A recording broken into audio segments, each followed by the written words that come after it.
Audrey, it's a great honor having you with us, it's wonderful. It's wonderful that you could join us. I know it's early morning for you. Thank you for joining. Dr. Audrey Jayton is joining us from US, and Audrey has been working with many. She's not only the advocate of DEI, but also a practitioner consulting companies for for us to learn what can we do about this inclusion, what can we do to address different kinds of normals, as we just discussed with Mortada and Donatas, right? Because we're many times so focused on one way of thinking and one way of doing, and Dr. Audrey is exactly working to break those frames, right? And today we'll get some introduction and ideas of how we can start thinking about that, right? So how we can tease out those at least possibilities to understand the diversity of normals out there. So Audrey, without further ado, I know you have very many valuable insights and I don't want to take your time. The screen is yours. You should be able to share it now. And I encourage everyone to use the session again. Please text in the chat. Please, voice your questions and let's use this learning opportunity that we have today. Audrey, over to you. Thank you, Azrina. Thank you, everyone, for being here. I'm very, very excited to be here and excited that you want to learn about this topic. It's a very complex topic, but a very important one as well. So I'll go ahead and share my screen just as I start to introduce myself. So my current role is a user experience researcher with a healthcare company in the US. I also have personal experience using assistive technologies related to mobility, and I've worked with a Canadian-based company that tests for accessibility of websites directly with disabled folks.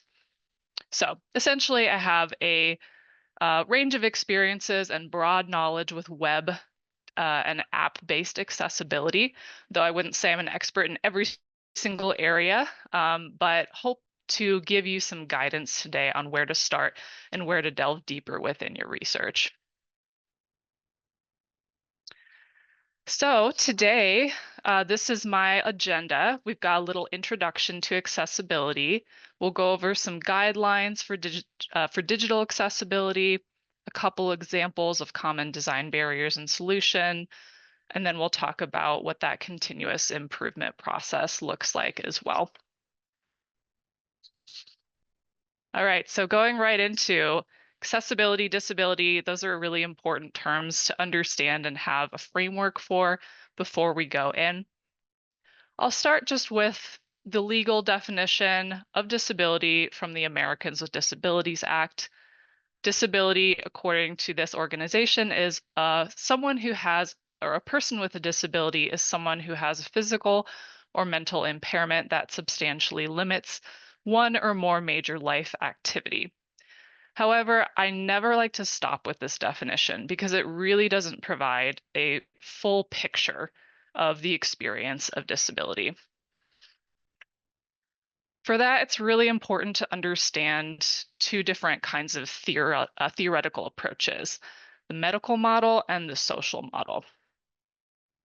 So defining disability as a medical diagnosis or impairment only ignores the structural inequalities that often cause or contribute to disability. So this is the medical model. This one over here, the arrows kind of pointing towards the person as the problem. And this assumes an individual's disability is a problem in need of fixing, curing, or eradicating, rather than recognizing it as often a facet of identity and a very normal human experience. The dominant cultural narratives about disability talk this way, so it can be tempting to think of disability as, okay, it's a problem, it's a bad thing. But as I mentioned, disability is often an identity as well. A lot of disabled people don't want a cure, and it ignores the strengths and gains that come from disability experiences as well.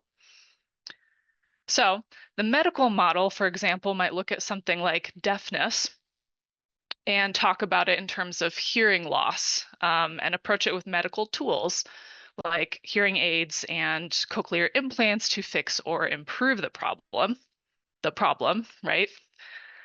However, the social model, which we get to over here with these arrows pointing out towards barriers, focuses on society and says, okay, if we look at the ways that we're expected to interact with other people, we can see that the world is structured in a way that assumes that everybody can hear. And rather than the focus, not saying it's bad or wrong to use tools like hearing aids or cochlear implants, but the focus of the social model instead is on changing the environment and society. So focusing on, for example, expanding the use of sign language. If everyone knew sign language, that would create access and remove some of those barriers for people who have a different kind of experience. Another example is closed captioning in videos, making sure that that's always available, consciously thinks about removing that kind of barrier. So in short, the medical model focuses on changing the individual. The social model focuses on changing society. And this is the kind of approach that we take when we think about accessibility. One more kind of little thought experiment to really bring this point home, and accompanied with a definition of accessibility. So I have a little world set up here. Let's imagine this person is you. So in this world, you can navigate your environment by walking or running. However, in this world, everybody else around you can fly. You work in the top floor of this high building over here. And in this world, because everybody else can fly, there are no stairs or elevators to the building. Everybody essentially flies to whatever floor they want to go to, except for you. So in this world, you are disabled by your environment. We can see how disability then focuses on what is normal, and changing environments is the focus of accessibility. So accessibility is the practice of making information, activities, and environments sensible, meaningful, and usable for as many people as possible. One more point about this before we move on to some examples. Curious, well, I'll ask a question in a moment. You can put your answers in chat or speak them out loud if you would like to. I want to introduce a term called the curb cut effect. So the curb cut effect is defined as the phenomenon of disability-friendly features being used for and appreciated by a larger group than the people they were designed for. So the curb cut is the main example of this. So a curb cut was designed for people who use wheelchairs to be able to get onto a sidewalk from a street or vice versa. However, I'm curious if you can think about and let me know through chat or audio, who else benefits from using the curb cut? So think about everyone who might use it, benefit from it, besides people who use wheelchairs. I'm not completely sure if I can see chat from my vision here, but let's see. Looks like I can if I pull it up. No worries. I can help you. I can follow chat. And I can name already parents, older people, and cyclists. At least three groups of straight come to my mind. I'm not old. Well, I'm not that old yet, but at least I was a parent and I've been cycling, and that's really beneficial. Yes, absolutely. Yes, thank you for that. Yes, definitely older folks, maybe people using walkers, but not wheelchairs. Those who are cycling. Any others come to mind? Feel free to put them in chat. I was able to figure out a way to put chat up here as well. Children, yes. So those curbs might be look a lot bigger when you're a lot smaller. It might be harder to climb up on, absolutely. If you think of any others, feel free to put them in chat. I can see it here, and I'll just name some others as well that come to mind for me.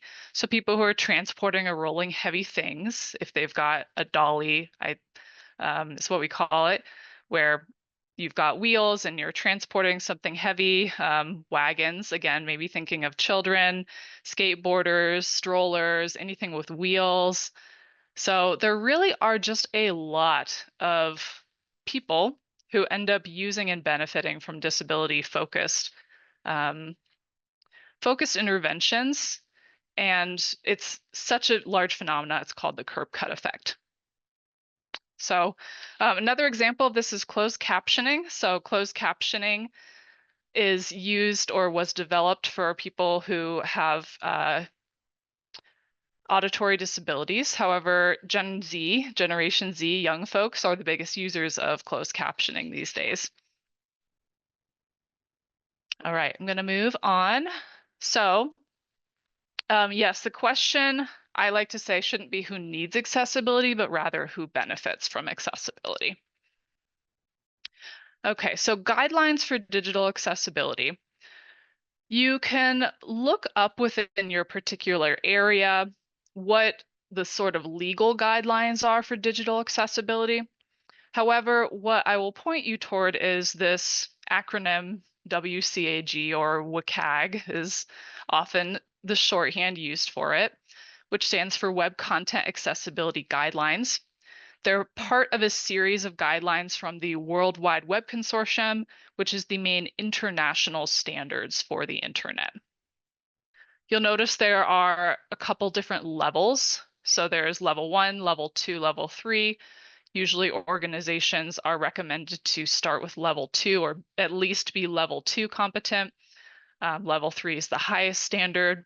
Later, I'll describe more about what the differences are between those.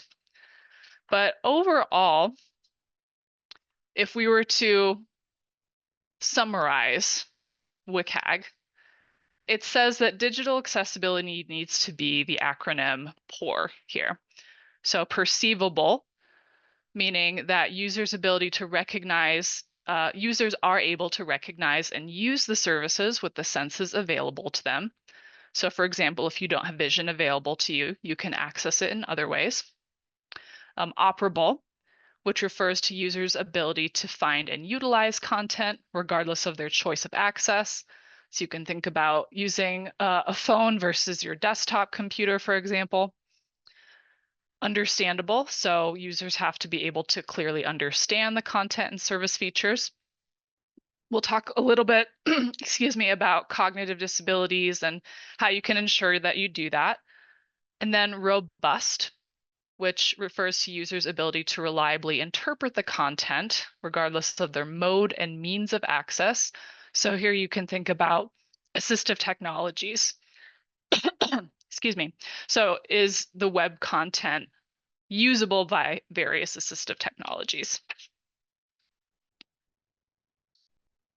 Okay, so just to get into some specific examples, there's a lot I know that we could go into, but I'll talk about some visual, some cognitive, and some mobility considerations in digital accessibility. So first with visual, thinking about the acronym POUR and the P, or perceivable. A couple big things. So contrast is one thing to think about. So if you take a look at this little picture here, we can see that there are two different levels of a contrast ratio. It's a higher standard for AAA than AA. This is level 2 standards from WCAG. The example here is this word text, the white word text in the black box. This one here has a gray text in a black box. And this one we can see is very low contrast and doesn't meet the standards of WCAG. The ratio, the level 2 ratio, is that the background has to be 4.5 times more or darker or lighter than the foreground. So that's at 4.5 to 1. There are lots and lots of tools out there that can help you determine is this color on this background, does it pass standards? Accounting for color blindness is another one. So if you're showing something only by use of color, that might not be accessible to everyone. And again, there are lots of tools out there that help to think about and visualize what different people with different color blindness might see if you used a particular color. So again, with visual, I just want to give an example of a accessibility tool in assistive technology as well. So this is thinking about that operable and robust category. I'm going to play a minute or so of this video in case you've never seen this particular tool. It's pretty cool. And it also shows some of the things that are important to think about with assistive technology. So if there are issues with sound, please let me know. Otherwise, I'm going to assume that you can hear it. But I'll go ahead and play just a minute or so of this. This is Mark Sutton from the University of California, San Francisco's IT Web Services Department. Here today with a brief tour of screen reading technology. I'm a blind person who has been using screen readers, braille writers, scanning equipment, other adaptive technologies since my childhood. What a screen reader does is, for example, I'm going to start to read this page. Navigation button. Link, University of California, San Francisco. Link, about UCSF. Link, search UCSF. And what I will now do is slow down the speech rate. Rating percent, 75%, 70%, 65%, 60%, 55%, 50%, 45%, 40%. Link, UCSF Medical Center. So as I was about to say, a screen reader converts what's on a computer screen into information that can be displayed through synthetic speech or braille output. And it does that by allowing you to use a computer instead of a mouse, a computer keyboard instead of a mouse. You can also use a braille display as an input device. End of navigation. And what it does is it cleverly determines what's on the screen and presents you that information in a way that would allow for efficient navigation of these pages. So for example, I could just keep reading. Banner 3 items. Visited, link, image, home. Line by line, and we could be here all day. Or I could jump to the first heading on the page. Heading level 2, search for heading level 2, you are here. Heading level 1, make videos accessible. So as I'm moving down through the page, I can look for the category that interests me. And I'm just using commands built into the screen reader. So that's all a pretty simple description of what a screen reader is all about. Now I'm going to go over and show a few examples of how that can fall apart. So I have a couple graphics on this page. Mark Sutton hands on a MacBook Pro image. So the first one is well described and uses an alt tag. You are currently on it. To describe what that graphic is all about. Now we go to the next graphic. Reader 042116.jpg. Much less useful. So it's important to use those elements. It's also true for tables. So I'm going to move to a table. FDA approved medications. Table, 3 columns, 5 rows. FDA. Okay, I'll stop right there. Again, if there are issues with the sound, please let me know, because otherwise I will read the captions out loud. But essentially, a couple things you might notice here with this assistive technology. Headings are really important. So being able to tell what heading works with, that's a major part of navigation, and then alt text for pictures. So for looking up different assistive technologies, it's really important to start to understand what's important for them as well. All right, with mobility considerations, again, thinking about that operable and robust part of that POUR acronym, I want to show you another very quick example of a mobility device, assistive technology. This is one that I've used for many years and still occasionally use. It uses an eye tracker to navigate a screen. So there's an eye tracker that essentially moves your mouse rather than your hand. So I'll play an example of that here. This is a demo of a mouse using only eye tracking and a popping sound.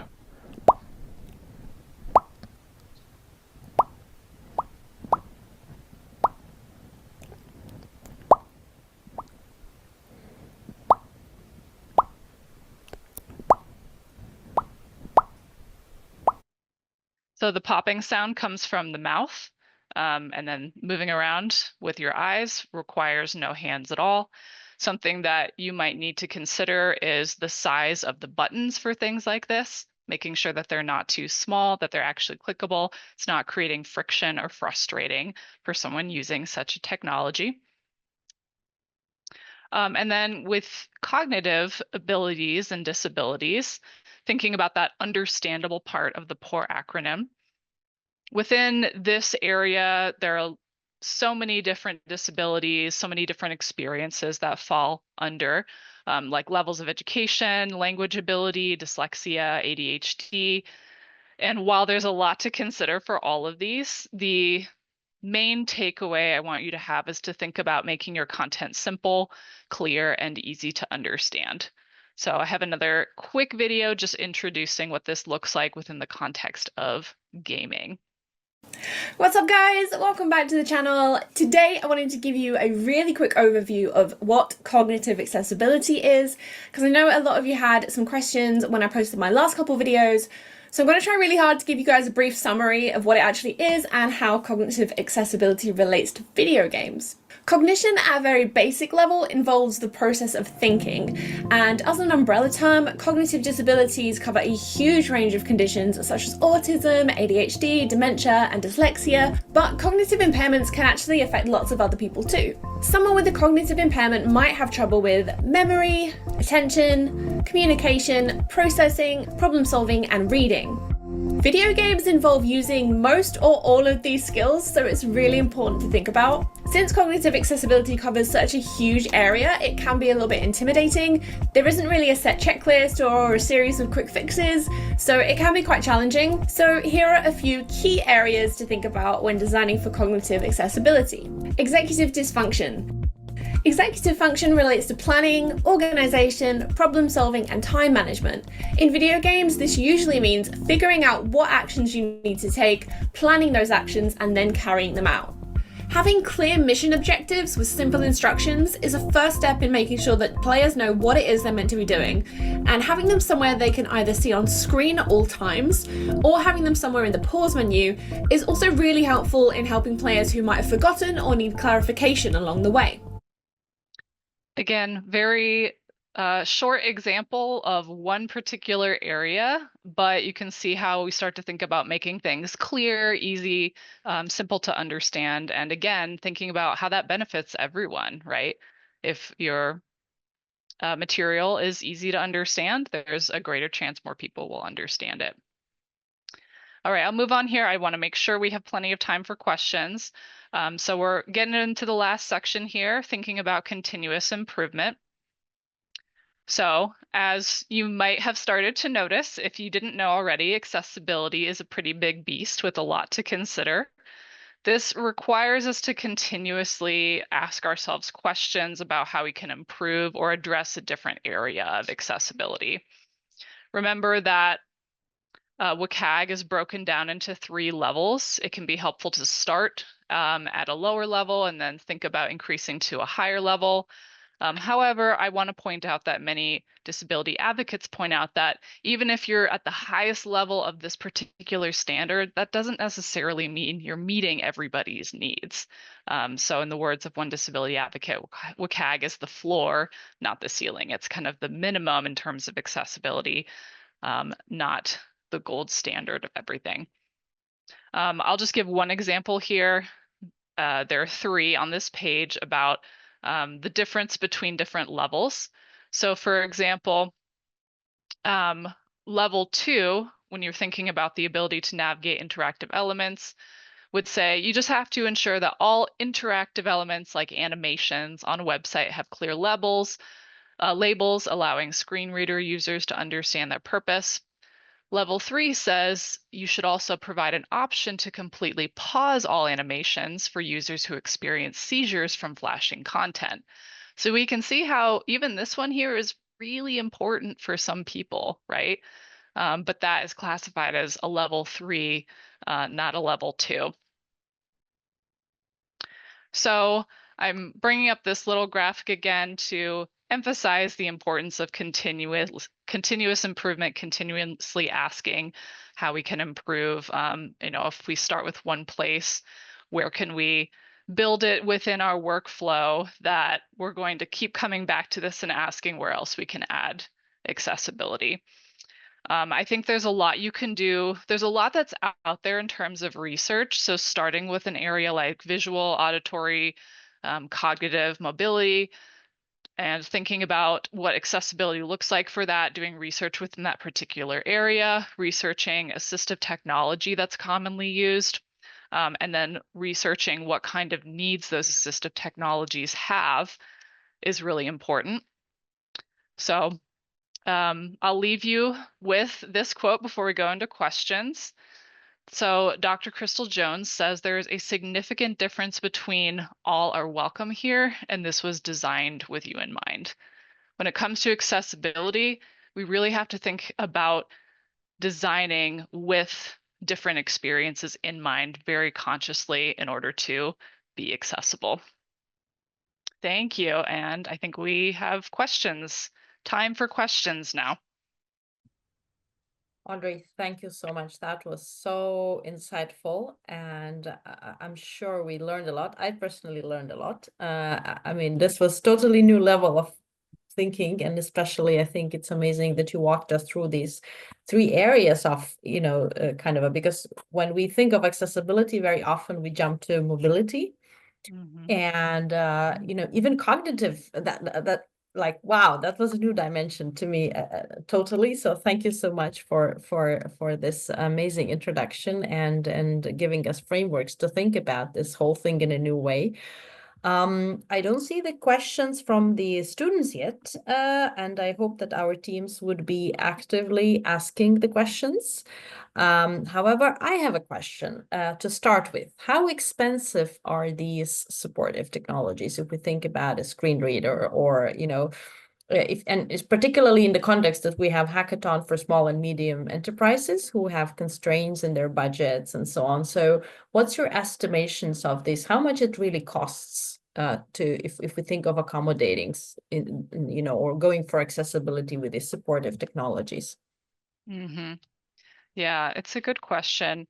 A couple things come to mind. One, so thinking about the expense of the tools for disabled folks themselves, it often does become a cost barrier. So for example, there's a very common accessibility mobility software, at least in the US, called Dragon, that costs at least $400 for someone who has a disability. I used it for a while before switching to Talon, which was created by and for someone with mobility issues, and it's free, except you have to buy the eye tracker, which is $250. So with that being said, just thinking about accommodating, try not to assume everybody who needs or could benefit from an assistive technology has one. So that's why it's still important to think about putting these principles in, like having big enough buttons, for example, so maybe someone can access something on their phone better because they're using that more than desktop because it's more accessible for them. And on the company side of things, the cost of making sure that things are accessible for assistive technologies.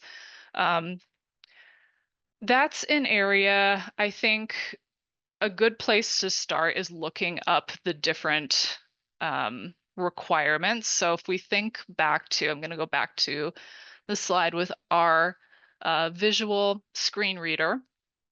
I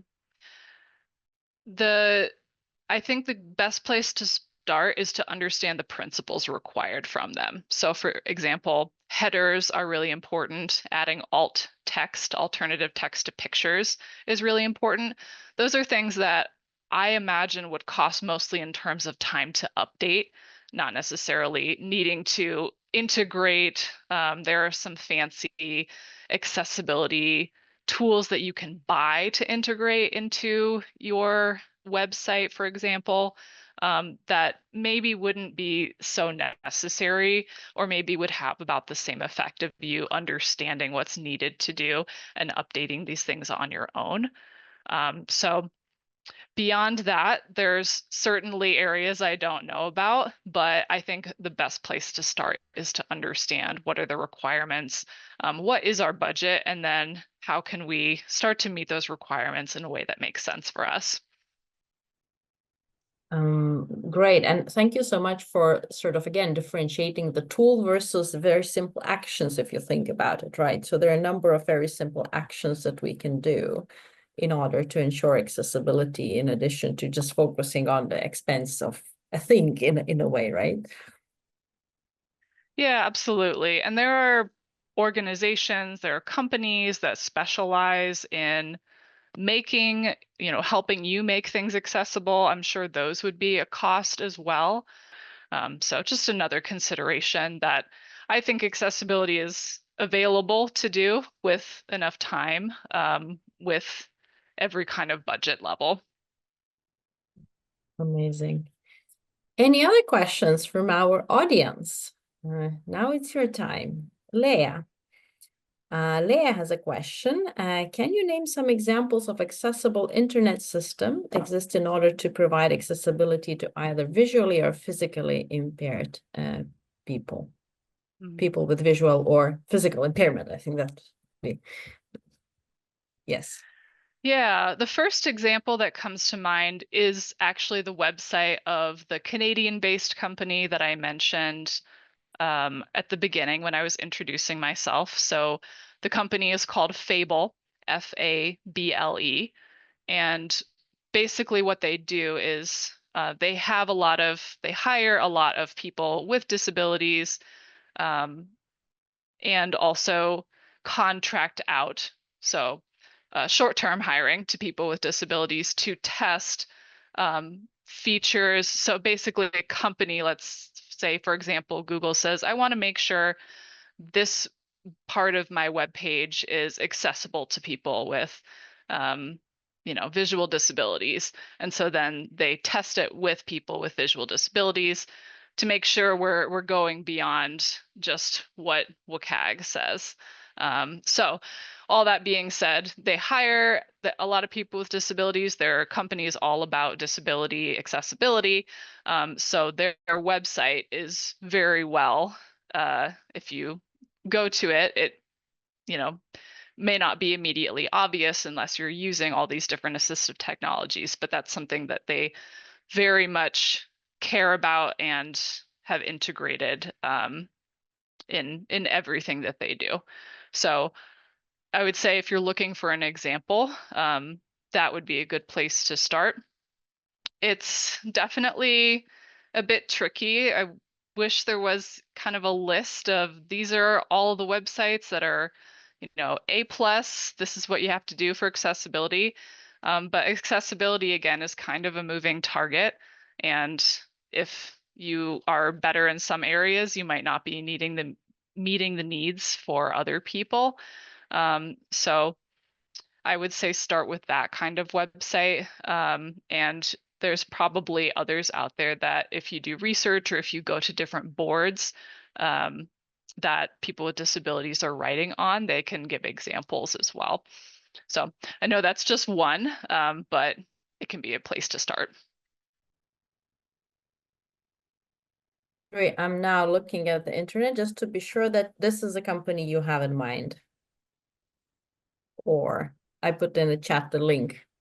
You mentioned Fable. Is that the website you have in mind?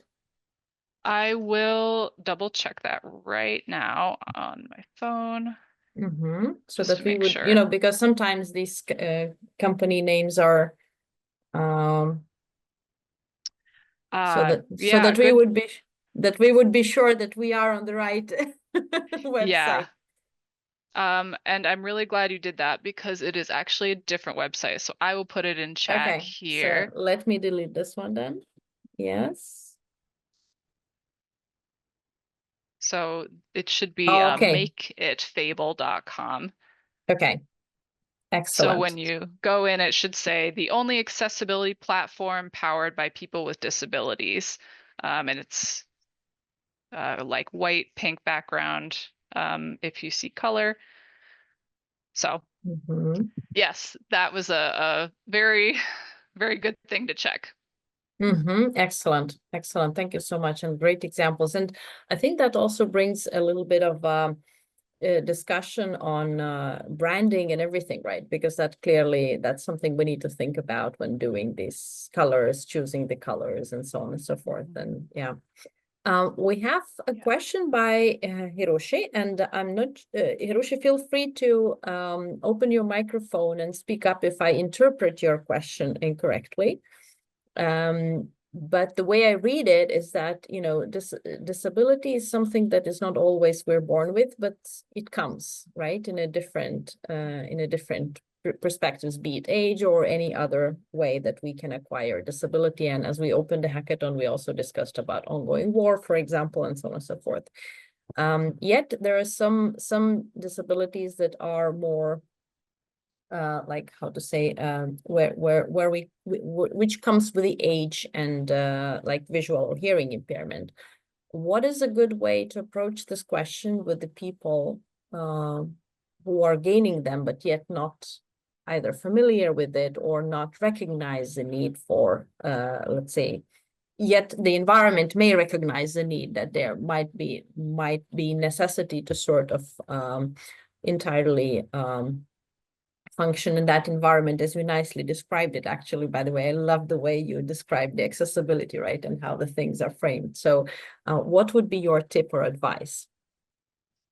Yeah, I'm hearing a couple things come up in this question, so I'll speak to both of them, and if I need to speak to something else, let me know. So one, in the question, I'm seeing this conversation of oftentimes, we see that disability comes with age, and so people might not be using assistive technologies, but could benefit from them.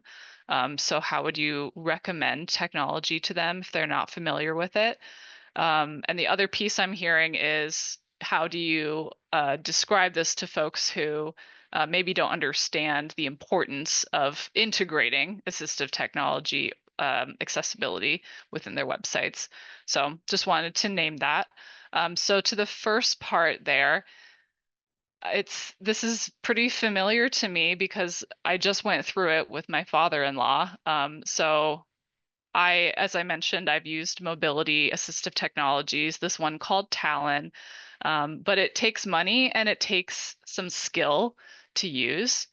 So my father-in-law recently started experiencing some mobility disabilities and wanted to explore using, well, we essentially said, here, I can show you what I use, maybe that will work for you, as he wanted to navigate the computer, and did that this last December. And it became pretty clear that this was, at this point in his life, from his experience, not an assistive technology he was able to use. It was too complicated. It didn't work very well for him. And so we started, my husband and I started to think about what are some other ways that we could, assist him that aren't this assistive technology. And ultimately came up with, it's easier some ways to access things on the phone and a little less strenuous for the hands, or it could be for him. Some people experience the opposite. And that was something he was already familiar with. So just want to say again, like, assistive technologies are something that are incredibly helpful for some people, but it's not the answer for everyone. This is why it's so important to think about, how are we being robust? How are we thinking about, for example, like mobile and accessing things on mobile, rather than just, okay, I'm checking a box that makes sense for this assistive technology. Not everyone might use them or benefit from them. And then the other piece about explaining the use for folks who maybe don't understand, I think a lot of it is education. That's why I like to show some of these videos. So you might have noticed from this particular video, this screen reader, this person has been using a screen reader for a long time. And at least to me, the words were unintelligible until he slowed it down. It's incredible. And I do want to emphasize, if you decide to test out yourself, like using a screen reader for a digital tool, that doesn't mean that you're using it the same way someone who's been using it for many years will be using it. They'll be a lot more skilled in that. So side note there, but I think a lot of it is education. I like to show exactly what the problems can be and just how much of a barrier that creates for access. I think I've spoken with other colleagues who are disabled who say that they have recorded themselves encountering a barrier, and it was only at that point that their supervisor or whoever it was really understood, oh, you actually can't access this without this assistive technology or this accommodation or whatever it is. And then I think there's a lot more that I could have put in here, but didn't for time's sake, but just also pointing out the prevalence of disability. The numbers that I got, at least in the US, are that it's 25 to 30% of people are disabled, which is a lot. And again, I want to emphasize it's part of that normal human experience, right? Especially as we age. So I find that combination of really showing, educating, coupled with those statistics of like, this isn't an unusual experience. We are all becoming disabled because we're growing older, we lose things. And, you know, we are all going to be within this category someday if we're living long enough. So that's what comes to mind for me with those questions. Again, if there's something else I missed with it, please let me know. Thank you, Audrey, and thank you so much for bringing the scope. Actually, indeed, I've read also that disability is the widest, sort of people with disability is the widest special group globally. So that, you know, if we think of diversity dimensions as such, sort of it's considered to be the biggest globally special group. So as you say, the scope is massive in that sense. Yes, thank you for bringing that up. It is the largest minority group in the world, I believe. Most of my statistics come from the US, so I'm used to saying that, but I believe that's true globally as well. Any other questions? We have still a few moments to go. One more question. Some companies refuse to hire people with impairments because they perceive it inefficient or costly to involve accessible tools or processes in their operation. How could you convince a company that involving accessibility actually has several advantages for the company? Yeah, it's a good question. Disability discrimination is very prevalent. I do have a couple slides here as well that show this point in my appendix. One particular way that you can address this point is showing that creating accessibility with your technology can lead to more people using it, and whatever that means for your company, more money, more clients. So there is this gap that we can see already with the number of people who own a desktop and laptop if they're disabled versus not disabled, and the same thing with owning a smartphone if they're disabled or not disabled. I said overall that if you show that you're making progress and you show that you are doing this continuous improvement piece and you're consciously trying to improve your accessibility processes, I say to companies that it seems like a big beast because it is, but if you're doing this, then that's often what is needed to show that you're trying to address this and get within the standards. From my very preliminary research on the EU's standards versus the US's standards, the EU is a little more stringent as well. So you can always take that route, and I think it's a good one to put in there and say, actually, it only takes one person to say this isn't accessible and this blocked my ability to do whatever it is I needed to do before you can really face some big consequences.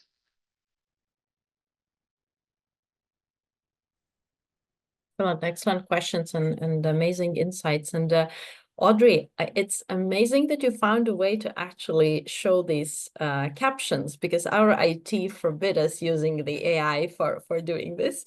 But because of this, all the AI regulations and so on and so forth. So we would have preferred having the captions, and we had a long debate, but our Zoom captions were unfortunately disabled, and there was nothing we could do about that. But I may request your kind allowance to share my screen for just a minute to show the treasure hunt. Because we have one more piece today of the treasure hunt in your session, and I would like to share this with our participants. So just let me show this for a short. Sorry, the wrong file. You see. For our participants. And meanwhile, while I'm sharing the treasure hunt, it would be very nice if we could have more questions coming up, because we have about 10 minutes left with Dr. Audrey Jayton, and we have really a lot to discover. Audrey, a question for you about this instant analytics, as our colleagues and participants are noting down their treasure that they found in your session. So a lot of applications today, and especially we have this big data and so on and so forth, they are using this instant graphs, instant figures that are provided, and these are the moments where, even if you would otherwise be inclusive and would like to sort of provide some sort of visual readability for them, they're typically not readable, as I understand. Or are they? Are there any solutions for that? And please feel free to share the screen again, so we have your transcript going on. Thank you for the solution. We'll have to discuss how you did it. It's really amazing. One moment. Absolutely. Okay, I just wanted to make sure it was up so captions could be there. Yes, so what I'm understanding is that there are some tools that create automatic graphs and charts that might not be accessible. Is that correct? Okay, yeah, and this again points to why we have to think so consciously about accessibility in everything that we're doing, because if something like that, a tool like that, becomes so widely used and isn't accessible, that creates a barrier for a lot of folks. I don't know a lot about these particular graphs or their accessibility, but if I were to advise that organization, I brought this slide up again because I think that we can at least think about, at minimum, providing alt text to images. I'm seeing this more and more happening automatically in different tools more recently, where alt text is automatically generated by use of AI, which could have its own issues and also doesn't necessarily mean that it's accurate, but could be a start at least. Another way to think about, if you're using some of these tools, but they're not necessarily accessible, is to just get in the habit of providing that yourself. This is something that, even though I know its importance, I sometimes forget to do as well within my own work. So it really has to just kind of start becoming a habit. Looking up how to provide alt text. It's pretty easy, but just learning how to do it can become is something that there's a lot of resources out there for you to do that. And yeah, in terms of other elements of accessibility with charts or graphs besides alt text, there might be other things that I'm not aware of. So I don't know, for example, with a screen reader, if there are ways that you can kind of tab through the different parts of a chart or graph and have it read that information. I don't have a deep familiarity with the screen readers and how they work. I know about the headings and the the images and such, but I'm sure that that's something that if it's part of your work, or if it's part of thinking about accessibility for any of these particular scenarios that you can do research on and look up. That's the beauty of so much information being available now, is there's a lot that is out there if you start to know what the right questions are to ask of the internet related to accessibility. I see. Wonderful. And Leah, thank you so much for being so active in the chat. We have one more brilliant question by Leah. Do you think AI will be able to help more on transforming the digital accessibility in general? Now you kind of mentioned this example of reading the graphs, but maybe there is anything else that you know, coming up, and as you are in that field. Yeah, first thoughts that come to mind, I think yes, with a little asterisk or caveat. So for example, things like AI generated captions, like you might be seeing at the bottom of my screen, have gotten so much better in the last few years. And if you're not using AI for these kinds of captions, it does become quite labor and cost intensive. So someone has to be live transcribing a conversation. Even that, there are a lot of mistakes because someone's typing really fast. So it's, in a sense, for companies, can be a lot cheaper, less labor intensive to use AI. And like I said, they've gotten a lot better over the years. They used to be awful. A lot of tools still, they're quite awful. I find that Zoom is one of the best ones from my experience. But I also find that when it comes to AI, some people can start to get a little lazy in their thinking, okay, maybe I incorporate one element for AI and now I think it's accessible, when in reality it isn't. I think it goes back to that idea of continuous improvement. So for example, what I just mentioned of the generating of automatic alt text, I could see, like I said, I've seen a lot of bad examples of that where it doesn't actually display or describe the image at all. So if someone says, okay, I did it, it's accessible now, and it's actually not, then it can actually create more of a barrier. So I think it's just important to make sure we're thinking of that continuous improvement piece and continuously evaluating and testing to make sure that it actually is accessible. Very impressive critical assessment, you know, because I think we very often jump into this, oh, AI will solve everything in that sense. And thank you so much for giving us this critical note and asterisks, because it's really, really important to consider those elements. While I think we could discuss for another at least couple of days on this super, super important topic, I'm cautious of time, and there's very little time left, unfortunately, with you, Audrey. I do hope we'll have more time together. I want to thank you on behalf of the entire team. It's been a fantastic session. We've learned so much. Thank you so much for joining, for sharing. And I'm looking forward to continue our collaboration and discussion in some other occasions. Well, hope to see you still in some other sessions, at least in the hackathon in the near future. Yes, thank you so much. I've really enjoyed being here and sharing this passion with you all.